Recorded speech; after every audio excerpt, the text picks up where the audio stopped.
Bene, masih di mea culpa. Ada seorang bernama Agustan meninggal dunia, aktif berbicara tentang agama. Beristirahatlah dalam damai. Kiranya kembali kepada Allah semua yang berasal darinya, dan begitulah hidup kita bagaikan rumput, katanya, mekar bunga, mekar pagi hari, layu di sore hari. Saya yakin banyak yang mengenal beliau ini. Bahkan kami pernah berkontak, berkomunikasi tak langsung. Saya membuat video, ditanggapinya, lalu saya lupa apakah saya tanggapi kemudian. Ketika itu masih dengan lantang berbicara tentang agama ini, berbeda-beda ini. Dan sebelum meninggal dunia, beberapa bulan sebelumnya, dia terekam video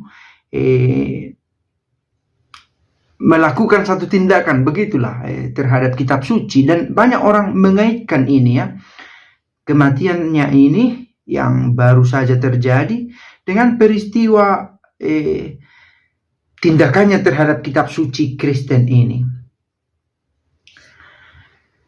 Tidak bisa juga dikatakan tidak ada hubungannya, tetapi harus kita katakan semua orang yang hidup berakhir di dunia ini lewat kematian. Maka entah dengan tindakannya terhadap kitab suci, entah tidak dengan tindakan itu, toh juga akan sampai pada peristiwa ini, peristiwa kematian. Yang saya pikirkan adalah ini, janganlah kiranya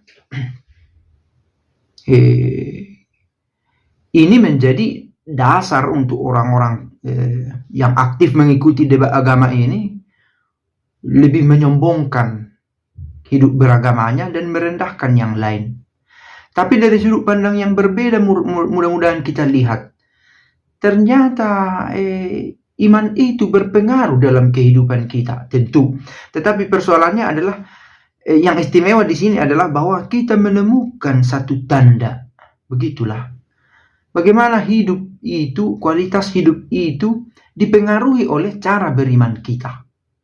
Itu yang pertama. Yang kedua, cara beriman masa kini dipengaruhi oleh kemajuan-kemajuan teknologi.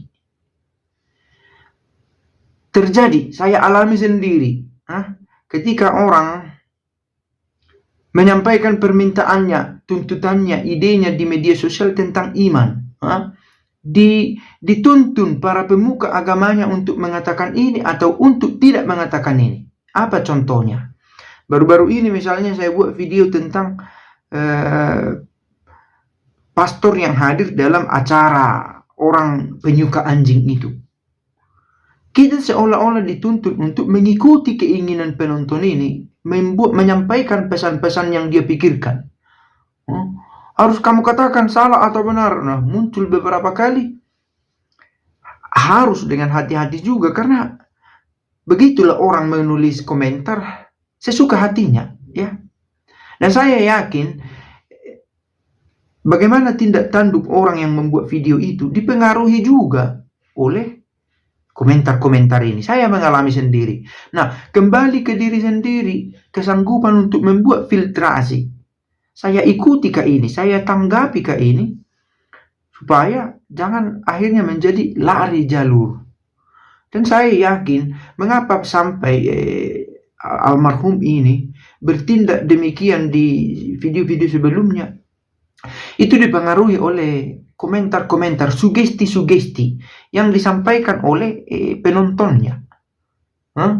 Tapi penonton tidak akan sadar itu, karena dia menulis dengan sesuka hatinya, sepuas hatinya, lalu pergi meninggalkan hidupnya. Dia sarapan, dia bekerja, bercanda dengan keluarganya, tapi tak lihat efek dari tulisan, efek dari komentarnya yang diinternalisasi oleh orang tertentu.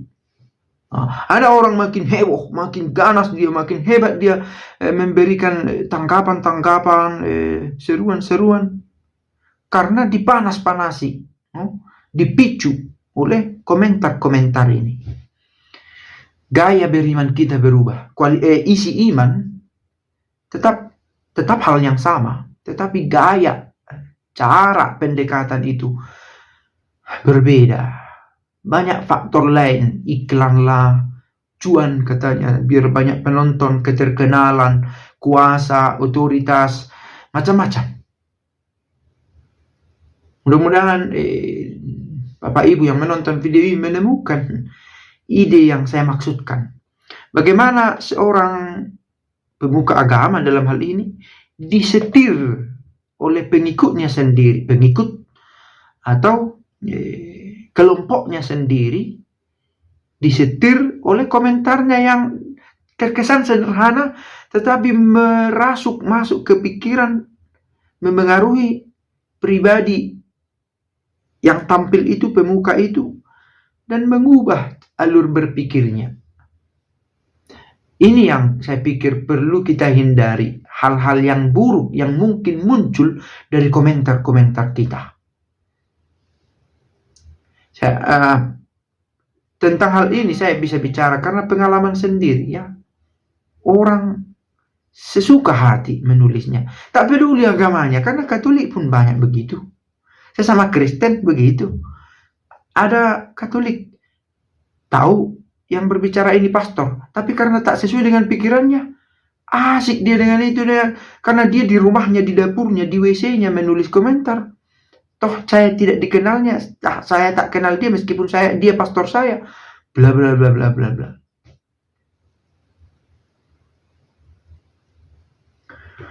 Beristirahatlah dalam damai, dan sebuah pelajaran bagi kita juga tentang cara beriman dan tentang iman yang kita dalami ini. Pace bene.